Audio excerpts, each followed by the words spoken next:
Didn't need to bring her. All right, right on. Welcome, everybody. Hi, how's it going, everyone? Welcome to the conversation.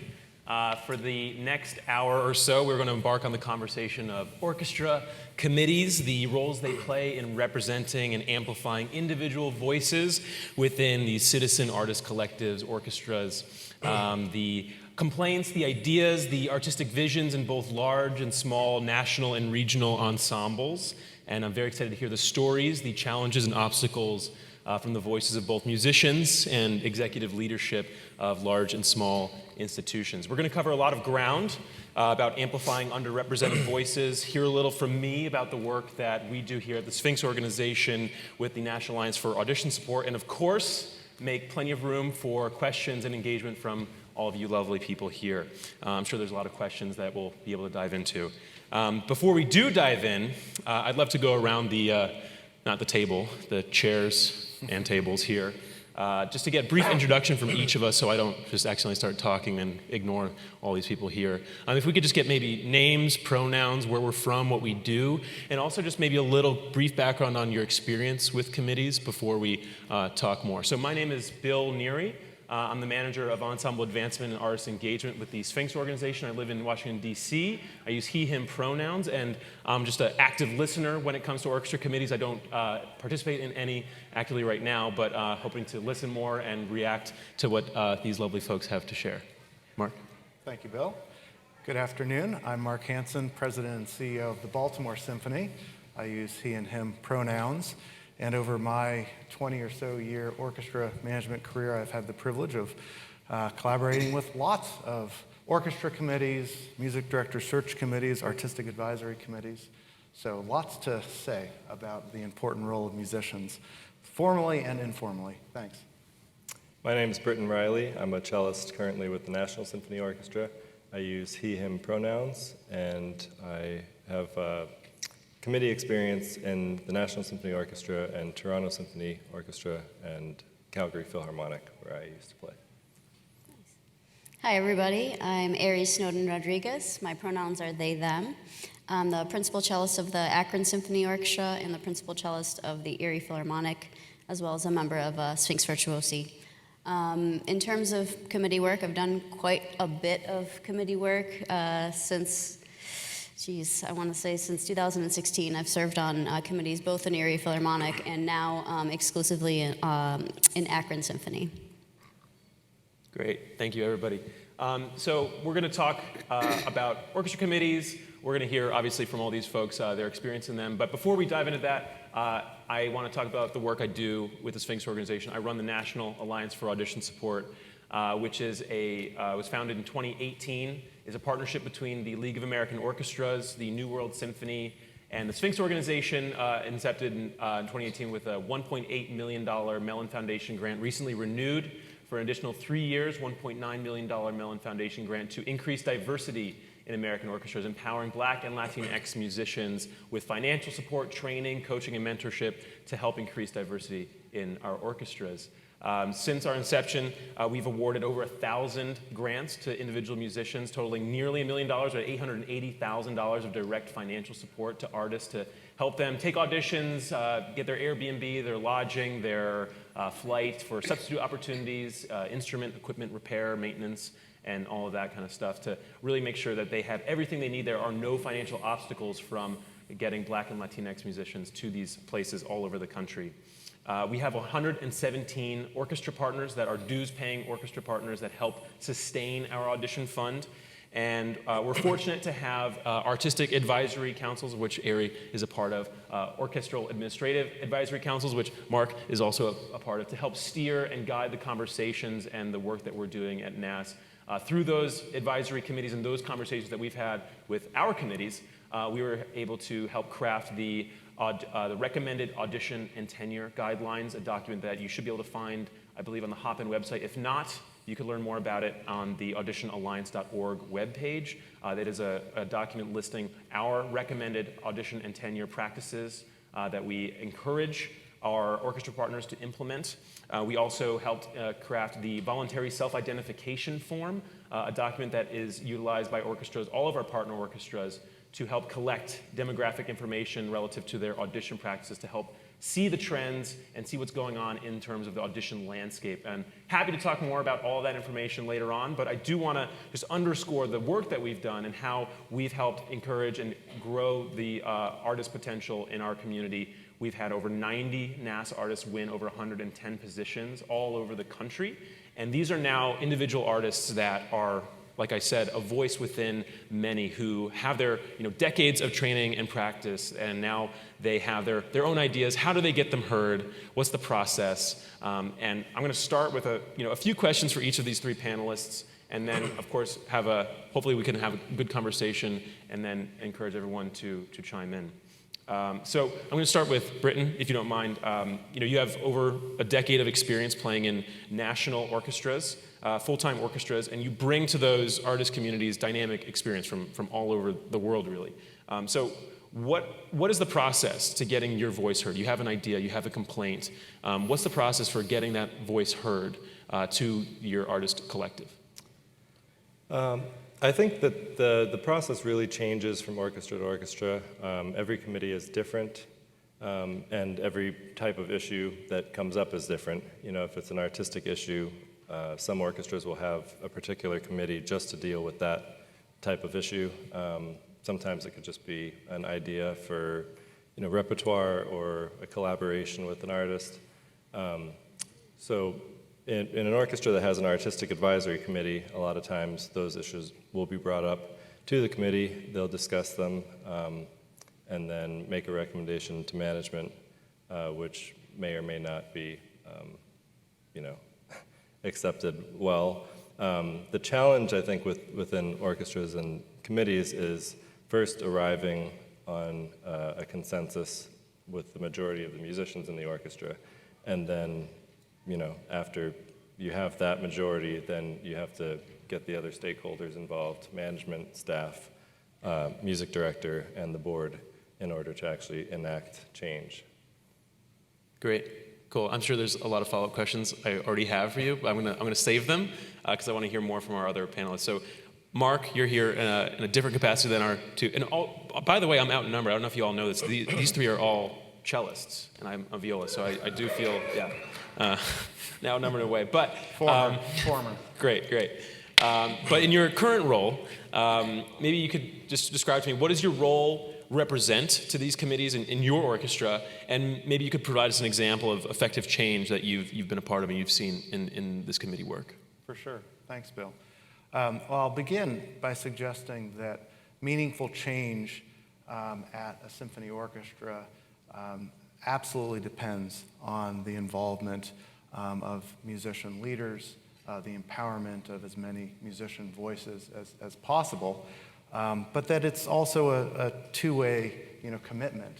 And I'm really thrilled to be associated with the Baltimore Symphony because it's made up of a large number of musicians who are very committed to that idea of leaning in and being a part of progressive change within our institution. So against that backdrop, I'd say that one of my roles is to advocate for, to champion musician involvement and empowerment. So to look for ways beyond the players or orchestra committee and the artistic advisory committees, look for ways to more deeply involve musician colleagues in helping to define the future of the organization. So here are a couple examples. At present, we have 5 work groups as part of a cross-constituent vision committee, and each of these work groups, focused on a different aspect of our emerging strategic plan, is co-chaired by a musician colleague. As importantly, musicians were in a lead position during our recent music director search that resulted in Jonathan Hayward being appointed as our next music director. And all of these examples are proof that the BSO's future is being significantly influenced by musician voices. We've had a long time member of the orchestra, Jane Marvine, serve as our paid artistic director of the decade-plus BSO Academy program for amateur musicians. Jane now has a full partner on staff, Brian Prechtel, who recently became our Director of Education and Community Engagement, even while he continues as a full-time member of our percussion section. And as I look out to some colleagues, leading our Orchids initiative, really exciting that Brian, in part because he is a member of the orchestra, in part because he's been an active teaching artist within the Orchids program, is working with current Orchids leadership to grow a BSO musician Orchid student mentorship program that I think is long overdue. Quick aside, I think it's important that some of these musician involvement opportunities be compensated. We obviously can't do that for things like our strategic planning or vision committee work. But when it comes to Jane's work leading the BSO Academy, which is an intensive effort, when we speak of Brian Prechtel serving as our Director of Education and Community Engagement, very important to recognize the value of their additional contributions by compensating them. We just had our first Lunar New Year, and Bo Lee, a member of our cello section, was the paid artistic advisor and helped us to create a robust array of pre- and post-concert activity out in the lobby. And I'll end with this, Bill, because I know that I'm going on too long. Circling back to the Players Committee, strong leadership has allowed us to more fully benefit from Sphinx's SOPA auditions. More than a dozen of our musicians participate in the SOPA auditions. There are 5 active SOPA musicians currently engaged as extra musicians, and 1 was offered a 1-year position as a result of the SOPA audition. So looking for talent through initiatives like NAS is musician leadership. It's great. Great to hear. Thank you, Mark. For those of you who don't know, the Sphinx Orchestral Partners Audition is a blind audition process with the goal of placing NAS and SOPA artists into American orchestras. We paired our 183 round 1 candidate submissions earlier this year in November with over 400 orchestra representatives from 70 plus orchestra partners, Baltimore Symphony obviously included, to help increase diversity in American orchestras. So that's how SOPA works, and really glad to see that is yielding positive results in Baltimore. Erie, I want to, and I have so much feedback and so many follow-ups for both of you, Mark and Britt, but Erie, maybe we could just talk a little bit about cultural and organizational institutional change. I think you might have the longest tenure in consecutive tenure out of all of us in one single organization. So I think you could probably speak to the best to seeing how an institutional culture can change over the years. Can you talk a little bit about how that has worked for you and the voices that might need to be amplified, how that's changed also through committee involvement? Absolutely. Yeah, so I joined both the Akron Symphony and the Erie Philharmonic in 2012, so I've played in those orchestras for about 10 years now. And it wasn't until, like I said, around 2016 that I started to get involved in the committee work, and my reasoning for that was, I think, the reason why a lot of us are here. I wanted to see change that wasn't happening in those organizations, and for sure experienced successes and failures, which is to be expected.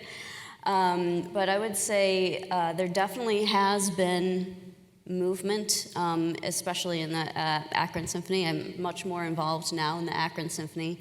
I serve on the orchestra committee. I serve on the artistic advisory committee, which is a joint committee with our music director, board members, members of our choir, our volunteer choir, as well as orchestral musicians. I also serve on the DEI committee in Akron, which was recently formed.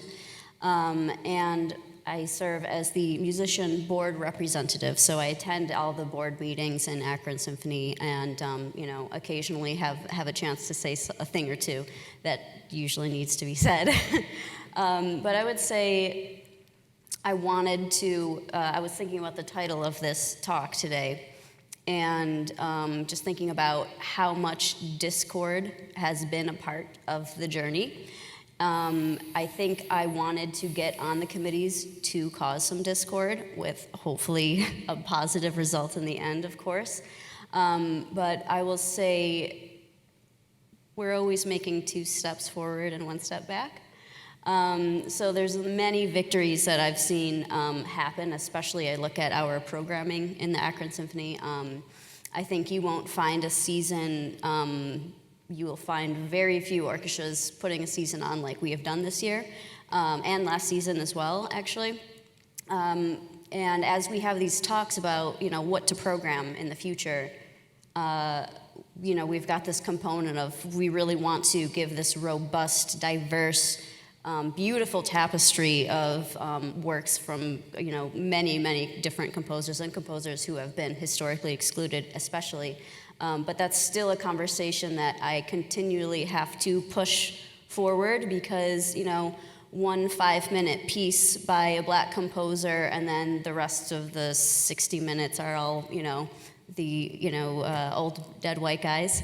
That's not okay in my book. So we just keep going and keep bringing things up, keep causing discord, and I find that there definitely has been more ears open, and I think I'm really lucky to be in an organization where I feel like I can be heard, which is huge because that's not always the case. Great, awesome. So talking about discord and effective change, and you listed out so many different committee work that you do. You're talking with musicians, you're talking with board members, you're talking with administration. Where do you see the most against the grain conversations, and where are you seeing the most change? With your conversations with musicians, is that yielding results? Or your conversations with board members, with audience? Where are you seeing the most obstacles? Where can you tell other musicians, where can you get some support out there, some encouragement? Where are the trends mostly in those conversations? I'll say the board that we have in Akron is very open to these issues.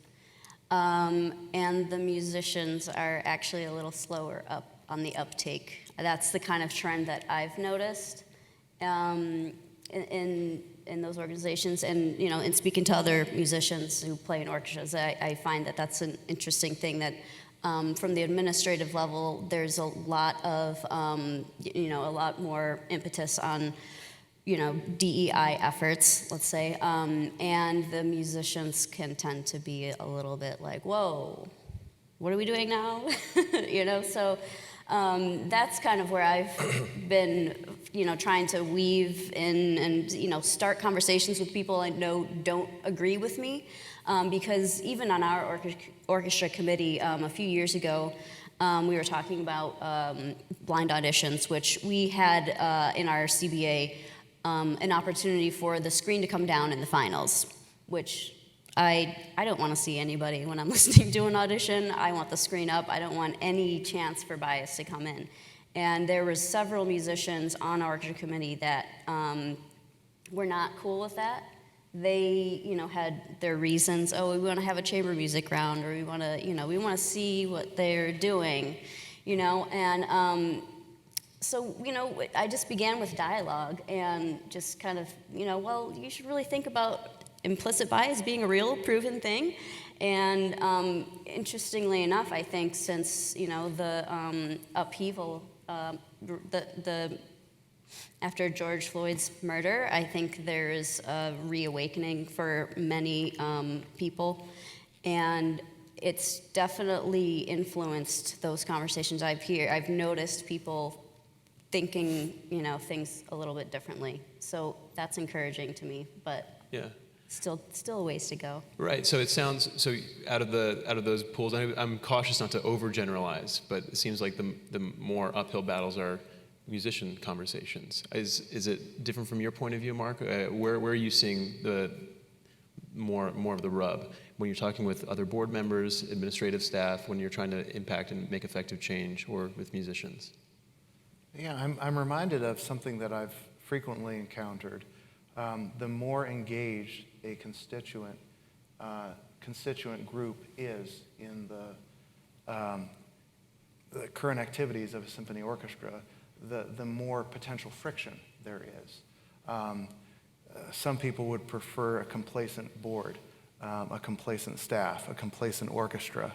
But at this, and I think every moment, as we try to find new audiences and new reasons to have a community support a symphony orchestra, you want that rich debate and discussion and discord, as long as it's within a supportive, welcoming, inclusive of culture. So our musician and staff colleagues, I think, are more engaged in our visioning conversations now than the board. Specific to the orchestra, I'd say that because we're inviting so much involvement, participation in conversations, we are seeing that there are 200 opinions within our 80 musicians about what to program as we try to broaden the array of concert offerings, as we try to increase the number of venues in which we perform over the course of each year, because we think that all of that is key to diversifying and rebuilding and building the largest audience we've ever had. And so I think it will take quite a bit of time for there to be a consensus within the orchestra, but I'm not even sure that that's the goal, especially if we underscore that a symphony orchestra's competitive advantage, one might argue, is that we can present something for just about everybody. If you're performing 150 times as we are in 2 beautiful concert halls in 2 different markets every week, Meyerhoff in Baltimore and Strathmore outside of D.C., plus taking the orchestra on the road to all corners of Maryland, we can do just about everything. We can make sure that musician, board, or staff perspectives that want the traditional subscription program to remain in place for the rest of the time have their concerts like that. Wow, we mix in to the full concert season all of these new and expanded avenues for non-attendees to discover the Baltimore Symphony or the Meyerhoff when we speak about non-symphonic performances that we're trying to increase as part of a Hall for All initiative. So consensus is not necessary, but I think open dialogue, transparency is. And the opportunity for those who are critical of some of the things that we're experimenting with, that they feel comfortable expressing concerns, questions. So if I take what you're saying and take it in a different direction, could you also say that there's value in not having unified or shared programmatic goals throughout your 80 or so musicians? Absolutely.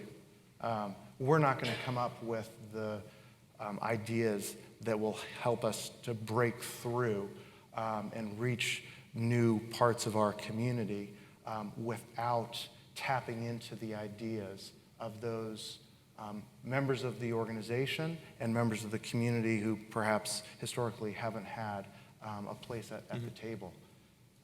So this is all part of the beautiful, beautiful evolution of a symphony orchestra, to have more, not fewer opinions, and to figure out how to respectfully engage in robust debate about what a symphony orchestra, what a symphony hall should look and feel like. Sure, and that's the fine line of being able and being respectful to agree to disagree. Curious, Britt, what do you think? Do you feel like there's value in not having shared programmatic goals with your musician colleagues, your stand partners, or your musician leadership? Do you like having different ideas, or do you feel like y'all should be exactly on the same page? No, definitely. I would agree with Mark. And he mentioned 2 things: respect and involvement, which I think are crucial. I think that committees should serve as a place for musicians to share any ideas or issues and discuss them in a respectful and safe environment. And also the involvement part is crucial, because I think that committees only really function when all the musicians in the orchestra, even the ones who aren't on the committees, care about the work that the committees are doing. And it's interesting because we spend so much time in our musical lives training to get into orchestras, but nothing we do in school or conservatory or university prepares us for this committee work, which is so important once we actually get jobs in orchestras. So yeah, I think having all the voices at the table and having the respect to learn from each other and further the conversation. Did you want to chime in? I saw you almost leap in. I was just thinking about when I first joined my first committee, I literally had no freaking idea what I was doing. I didn't know Robert's rules. I didn't know any of that stuff, you know. But it's really been an incredible kind of journey for me to get in there and to like really understand how this thing works, how an orchestra really works. Because I think, like you said, we're not given those skills at all in the conservatory, so I think it's for me was a huge learning experience and a huge eye-opening experience to kind of see what really happens behind the scenes. And like I said, I started off on just one committee and now I'm on like 17, so yeah. We don't get paid, by the way. It's all volunteer in our orchestras, which, it's kind of a bummer. It'd be nice to get paid for that time because we definitely put a lot of time into it. I just think about the emails that I have to write when something happens on stage or off stage that didn't sit right with me. And there's many times when I think all of us come to this point, especially those of us with privilege, as I have, being a white person in an all-white orchestra, pretty much, that we have to just really not become complacent, because it is easy to just be like, oh, that weird thing happened. Maybe I shouldn't say anything about it. And then it happens again and it happens again, So that's something that I've found, myself really forcing myself to put down in an email and send it out to our director, our music director, or our executive director, and just to say, hey, this happened in our rehearsal process, or this happened, with a guest artist that I don't think was okay. I'm not sure how they felt, but sometimes you have to say the thing that needs to be said and not be silent and not let it slip under the rug, because that's how we got here. So we all kind of touched on it a little bit about paid for committee work. These are skills that we haven't been equipped or trained for, and we're all sharing that these are skills that are useful or really valued in musicians in these orchestras, and yet they're not assessed when hired. They're not measured in any way when they're selected in their audition process. Do you feel like they should be? Do you think that do you really think that every committee member should be paid for all their time, and these are skills that are should be valued at the hiring stage even? And yeah, I'm going there. I think that all of these skills come naturally for some people, and for others, it can all be learned. And you do that by throwing yourself in, or being thrown in if you're nominated by, a colleague. So could there be a more robust audition process, a better orientation process? Yes, but you could say that when it comes to staff, board members, or musicians. We should be continually working as organizations to figure out ways to learn during the interview or the audition process about the fullness of someone, because we want to benefit from the fullness of what a member of the orchestra, a member of the staff, brings to the table. Just to correct myself if I misspoke, I firmly believe that it's important for musician leaders to be compensated when there is a significant amount being asked of them. for some non-traditional roles. I don't think that we will in the next maybe 5 or 10 or 15 years be in a position financially where we can be the first orchestra to compensate musicians for their service as a member of an orchestra committee or an artistic advisory committee. But I listed a couple examples where I think it is important to recognize an extra commitment. And many CBAs, but not all, of course, speak to musicians being compensated for service on audition committees. So it's a mixed bag, but I would hope that we're moving in the direction where we are more fairly compensating community partners as we look for ways to showcase their talent and partner more effectively with them and not take their partnership with us for granted, just as I hope that we'll figure out how to dedicate more resources to really rewarding the type of engagement that will make such a big difference going forward. Britt, do you have a reaction to that? No, actually, I just had a follow-up question on that about the frequency with which the working groups meet in Baltimore. So the Vision Committee was established after a difficult period of internal conflict back in 2020. Went on hiatus a bit during the pandemic, has recently been reestablished now that Jonathan Hayward is involved in future planning.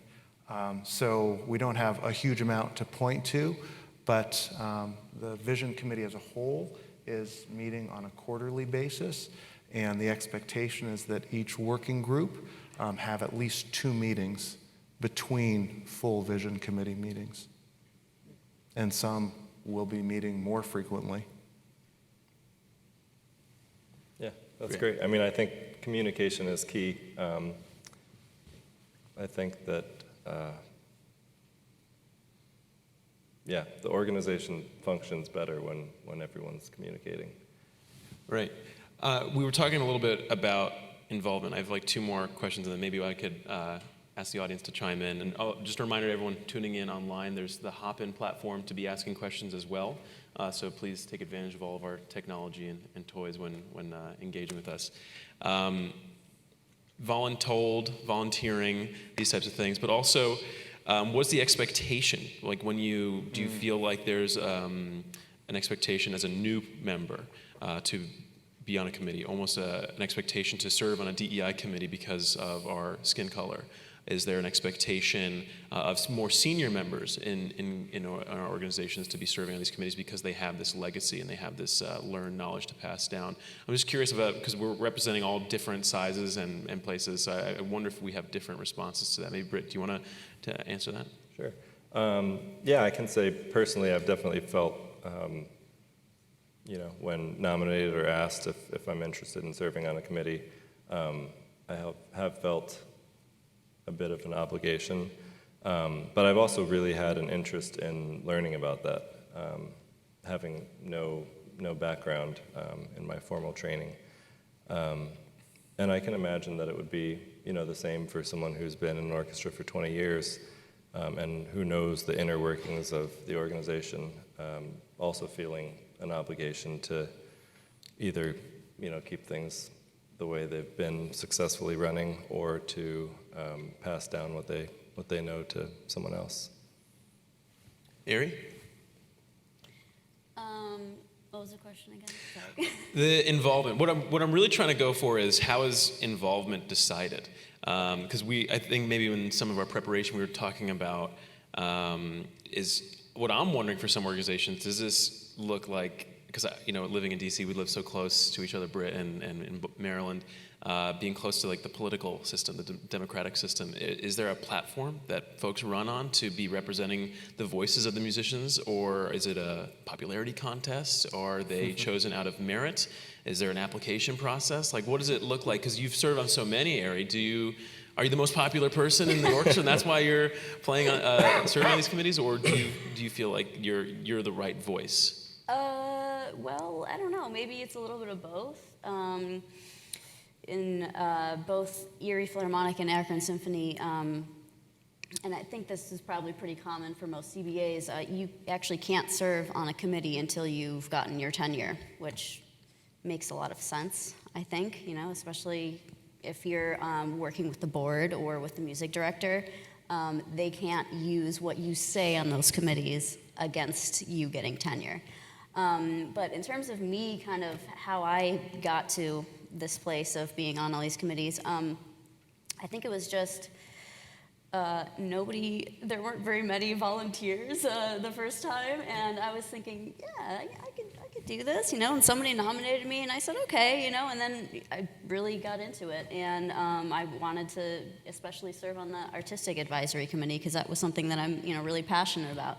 And so it was just kind of ended up piling on one after the other, but I wouldn't say, I think it's definitely up to the orchestra with the culture around the nominations and how that all works. Ours is just like you get nominated by somebody saying you're nominated, and then it's just like a kind of a ballot vote thing, and that's it. It's pretty rudimentary.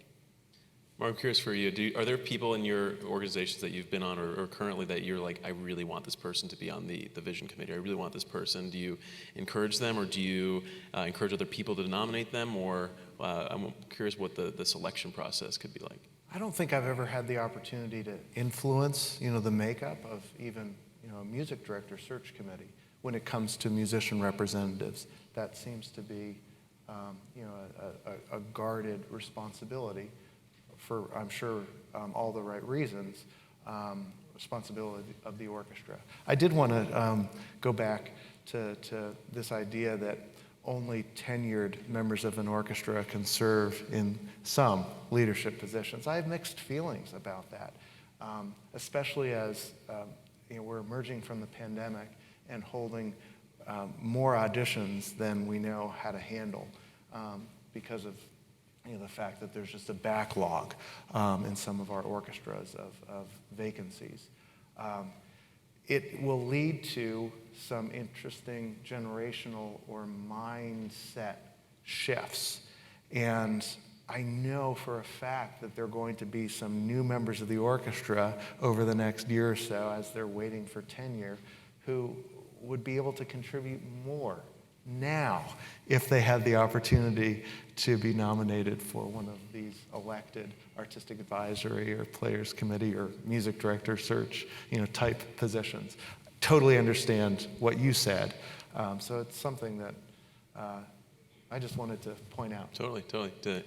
And it speaks to the importance of having as many musician engagement and empowerment opportunities, those that the CBA restricts to tenured members of the orchestra, and hopefully many, many more for tenured and non-tenured members of the orchestra, or one-year substitutes. I was gonna ask about that too. That's another big rise we've seen after or in the middle of the pandemic, seeing temporary positions, and of course influx of new vacancies, new hires. There's going to be a lot of people, a generational gap, a divide. Yeah. How are we seeking out ways to empower those newer, younger voices that might want different programmatic ideas to have more discord in our orchestras? And how could you encourage them, especially if they just walk in, they don't want to ruffle feathers?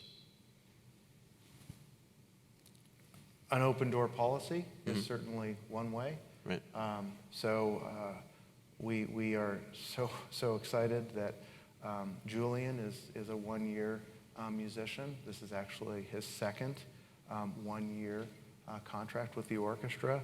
Violin auditions coming up, and we so want Julian to be a 10-year track member of the orchestra. But in my first month on the job, back in May, Julian scheduled time, and we had a really interesting conversation in my office. He advanced an idea that we haven't had the opportunity to pursue yet, but I was so excited that this untenured, not even tenured track yet, member of the orchestra was leaning in and wanting to contribute an idea that no one else would have come up with. Mm-hmm.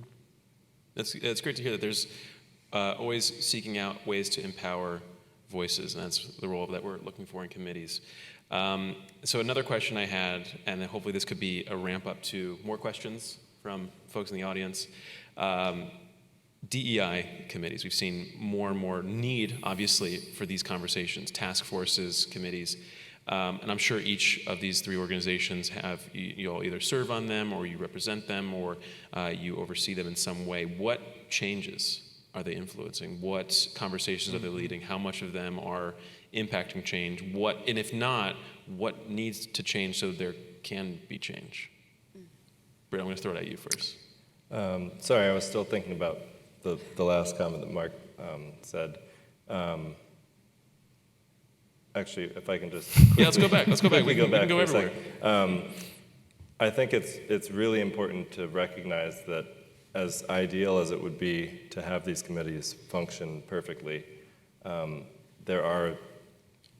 there's the ideal way, and then there's the reality. And there are always kind of back channel ways that voices can be heard, and that's a perfect workaround for a voice that would not be heard, because of the rules that have been in place for a long time, and finding a way to get that voice elevated to a point where, change can happen. Mm-hmm. So you're speaking to an open door conversation policy of open door. Are we talking just musician to management, musician to musician, leadership across the organization, just having that communication and having ways for people to get their ideas heard, even if they're not eligible based on the rules of the CBA to have their voice heard yet, or they don't have enough skin in the game. Mm-hmm. Well, why would there be the perception that the door isn't open? Just saying that the door is open, is that enough, or do you feel like there needs to be a cultural shift to really feel like, wow, I really need my voice to be heard, and it can be? That depends on the culture of the organization, I think. It's definitely, it's not as simple as saying it. I think it's, deep-rooted culture, and it's possible to change it, but it has to be a priority. Mm-hmm. Could that lean into a conversation about who's leading those conversations in these orchestras? So I'm imagining, and this is being really overgeneralized, and the old boys club type of situations of having those folks steering the conversations, having a legacy of the same membership in these committees for years and years, and it feeling like it's a quasi-toxic environment to even have your voice step up. Even if you are a tenured musician for years, just knowing that that's just the way things have been done, don't even go there, even though they say there's an open door. Is that the feeling that you might have had or you might have seen in some organizations, maybe not yours, but in the industry? Erie? I mean, for sure. I mean, you just kind of, you can read, I feel like musicians, we can read people, like we can read vibes. So, you get that orchestra job, you show up, and the first day, you're going to know kind of how the vibe is going to be. Do they pass the vibe check? Is this going to be an uphill battle all the time? I played in orchestras that they didn't pass the vibe check. And I quit, which is what I had to do, because at a certain point, there isn't, you hit a wall. And in some organizations, you're going to hit a wall. So I always think of how happy I was that I kind of knew that I needed to quit this particular position. Because I had stayed in it for too long. People inevitably, we're going to, be in those situations where you're just not getting through. And I encourage you to go as far as you can, but at the end of the day, like, looking out for your well-being is number one. And sometimes you have to walk away, because if your voice is just not getting heard, where's there to go? Those people aren't for you, I wonder, I'm imagining this cycle of practicing for decades. You have an audition coming up, you nail it, get the job, doesn't pass the vibe check, but it's there and it's a great job, and you really have ideas and you see an opportunity for change, but it's this issue where it's not really an open door. Does that lead to complacency, which perpetuates this culture of more complacency and not having these changes, and then that person then becomes that tenured musician that's been there for 20 years? And how do you am I overgeneralizing this as a cycle, or is there a way to break it? Well, I think DEI committees are a great example of a group of like-minded individuals representing the various constituencies that make up a symphony orchestra, not standing for complacency. Mm-hmm.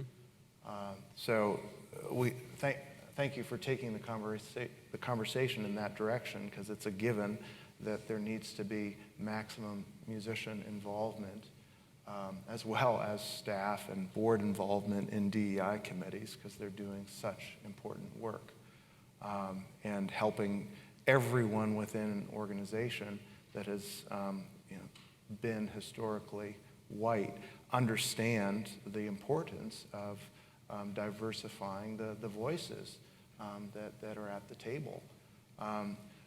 Leads me to one other thing that I wanted to share.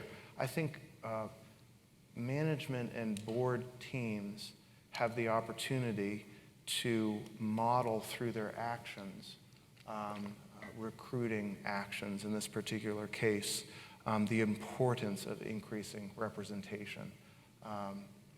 We perhaps all recognize that it will take longer to increase representation on the stage. And so as we strive to achieve that very important goal, management teams, boards of directors can get a big head start and model actions that will ultimately, I think, influence the speed at which orchestras themselves become more diverse.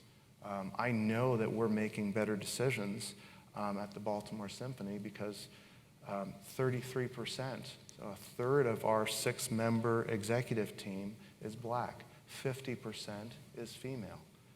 When you look at the full staff team, more than a third of the staff identifies as a person of color. More than 50% are female. So the orchestra leads in some ways, but I wanted to take a moment to just underscore the importance, wherever possible, for a management team and a board of directors to lead and hopefully influence how we think about other parts of the organization. Mm-hmm. Reactions, responses to that? Yeah, I think as Mark mentioned before, including as many voices in the conversation as possible. I think, in my experience, the DEI task forces and committees I've been on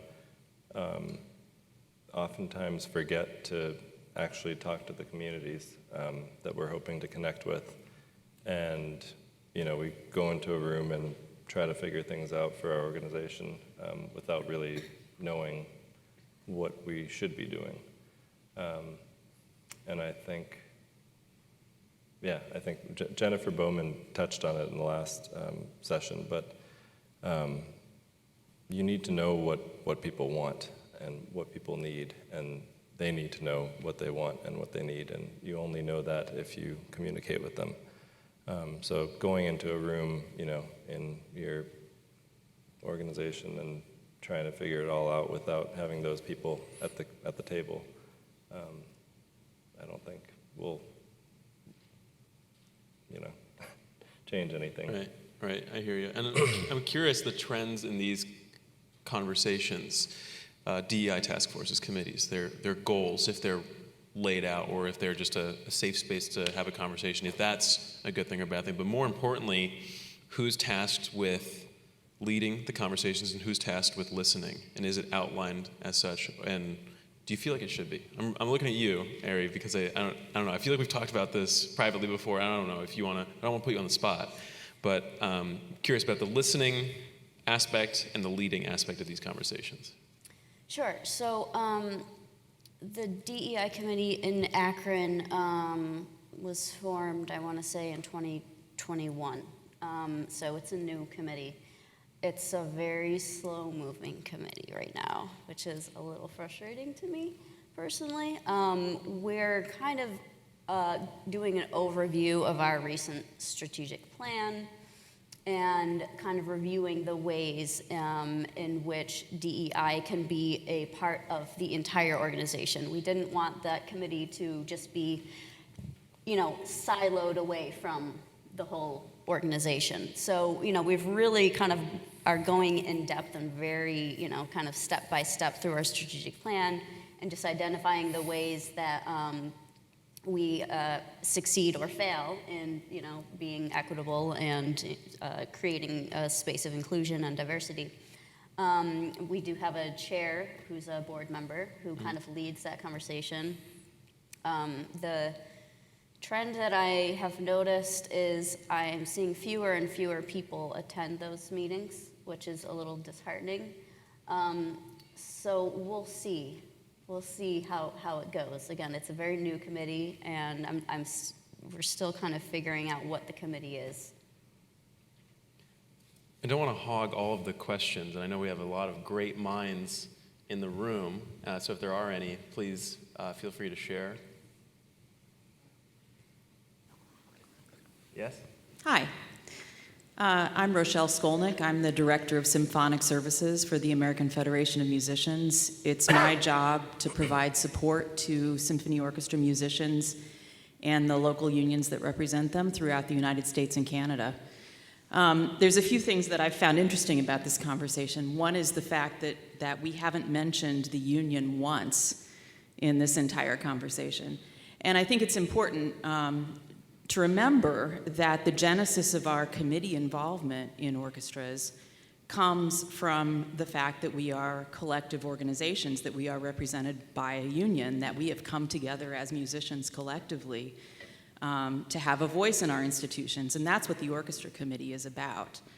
One of the things that I do, and I understand that there's some mystery around committee service and what that involves. But one of the things that I do is I offer training to orchestra committees and locals about that very subject. And I've trained a number of orchestra committees throughout the United States and Canada. And for any of you in the group today who are interested in learning more about that, that's available, and I'd be happy to talk with you more about that. Another way in which we try to do outreach is by reaching out to schools of music and to conservatories and speaking with the students at those institutions. We also make a visit every year to the New World Symphony to speak with the fellows there. Our locals are constantly interacting with the schools of music and conservatories in their communities to try to help the students understand what it means to be part of the collective and to take those roles on committees that you're talking about holding. I'm sorry that doesn't seem, that message and that paradigm of education and outreach doesn't seem to have permeated into this discussion, but it does exist, and it's a very important part of what I and my staff do. So. And the other piece there was one little piece about why we require tenured musicians for service on these committees. Historically, serving on committees like this has led to retaliation by employers because it has been seen as an adversarial move by musicians. And so we encourage, we would love to have the voices of musicians who are not tenured, who are in more precarious employment situations. But it's for their interest, for their own benefit, that we say, wait until you're tenured, because then you have protections inherent in your work that will prevent you from being retaliated against without consequences. So that's the rationale for that. But thank you for an interesting discussion. Thank you, Rochelle. Would love to pass that on to anyone here to talk about unions and their involvement. I'm sure everyone here has had interactions with unions. I'm a union member myself. Erie, Britton. have much to add, but I'm glad that you're here. Yeah, thank you.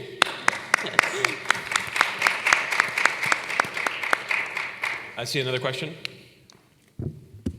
Yes, hi. First of all, I do want to thank you again for that question, or for what you just said. It was, yeah, I think it was quite brilliant.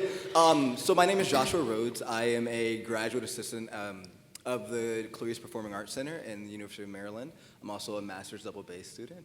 So I studied with Rick Barber and Tony Monso. And I also graduated from Oberlin, so I'm used to the Akron scene as well. So, but anywho, so I'm curious as to, well, just from my position right now, I am a student that's kind of in the audition circuit and auditioning for orchestras. But now that I have an arts admin position, it's very interesting to see how the sausage gets made and what goes on behind closed doors. So my question is, you know, a lot of people talk about young people and, you know, oh, well, you young people think that change happens so quickly. And so I'm curious from you all's perspective in the change that you've seen or orchestrated, you know, what does it take for change to occur with these organizations or orchestras? Like what needs to happen in order for the impediments that y'all have identified to kind of, you know, come tumbling down? I would say at first a lot of conversation and, you know, at the risk of just having to be a broken record sometimes, stay with what is important to you and your vision of what the organization could do. But yeah, the squeaky wheel gets the oil. So, say it. I think just to add to what Erie mentioned, having a clear vision of what you're trying to achieve and then having other people in the orchestra, you know, buy into that. I don't think that people should join committees just to have, you know, something that only affects them or, you know, their small section necessarily for, you know, their own reasons, but to really think about the vision of the entire orchestra. And change is very slow. I have not been doing this that long, but it's slow. But you can make progress, and I have been a part of committees that I've been really proud of some of the things we've accomplished. Hopefully change is not as slow when an organization is filled with fear and trepidation because of what we're seeing in concert halls, I think, across the United States. Audiences are very slow to come back to traditional subscription concerts. We're seeing the largest audiences for either new twists on the traditional subscription concert. Wordsmith, for example, our artistic partner in Baltimore, who rewrote the text for Stravinsky's Soldier's Tale from the perspective of a black Vietnam soldier. And there are other examples of programs that are bringing in packed houses and beautifully diverse in every way houses. But for many of our traditional subscription concerts, even those who have supported the symphony for 20 or 30 years are slow to come back. And that's waking everybody up to the urgent need to reimagine how we present ourselves, how we engage with the community. I think we're frequently our own worst enemy. We need to learn how to do that many more things as well as possible. One example of that, last fall, while the BSO was performing at our other home, Strathmore, on a Thursday in October, we opened up the lobby of the Meyerhoff in Baltimore and piloted a jazz series. Why has it taken us more than 100 years to figure out that we need to be able to do multiple things at one time? We need to reimagine how these beautiful concert spaces can be so much more than just the home of a symphony orchestra. Great. Yeah, thank you. I see one more. I think we have 1 minute left for one more question. Robin? I'll try to make it fast. Hi, my name is Robin Bollinger. I'm the concertmaster here in Detroit. My question, we've talked a lot about how committee work impacts larger organizations, but I'm curious about power imbalances within committees and how those might be navigated. And I ask this as a person of power in an organization. Committee work purposely brings together cross-sections of an organization's constituency, but there are always power disparities between committee members outside of the committee, right? From a section member to a section principal, from a musician to a donor, et cetera. How do you create a committee culture with equal footing? Thank you.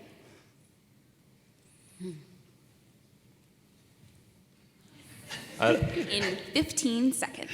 I don't know, but I want to hear the answer. We talked a little bit, I think, earlier about the institutional or structural hierarchies that the culture might already have. I think that was more about seniority and maybe ageism in these committees, but we're also now talking about title and power imbalances. So I know, Erie, you come from a background of regional orchestras, major orchestras, touring ensembles. So I'm curious, maybe you could have a response to that. I also wish I had a good answer for it. That's a hard question. I mean, people are so complex, and our relationships with one another are constantly shifting and moving because we're constantly shifting and moving in some regard. I'd say it's really important that you establish before any talk really begins of getting in the weeds of whatever you're trying to accomplish, that it's a safe space, that every voice really matters, and that everybody's perspective matters too, because if everybody comes to the table with the same background and the same status level, you're not going to have very much an interesting conversation. And of course, a committee is a small group that represents a much larger group. So inevitably, 8 voices is not really going to be able to come up with all the ideas that 83 musicians, could. So I really try to foster that spirit of like, hey, we are all here, everybody's voice, where everybody comes from is different, but that really matters. That's how we make a strong committee, is by having this kind of kaleidoscope of experience. So good luck. Yeah. All right, well, I think that's it for the time that we have. I just want to briefly thank all of my panel members here, Erie, Britton, Mark. Thank you so much for joining me in this conversation. I learned a lot just sitting here, and I hope you all did too. So thank you all for coming.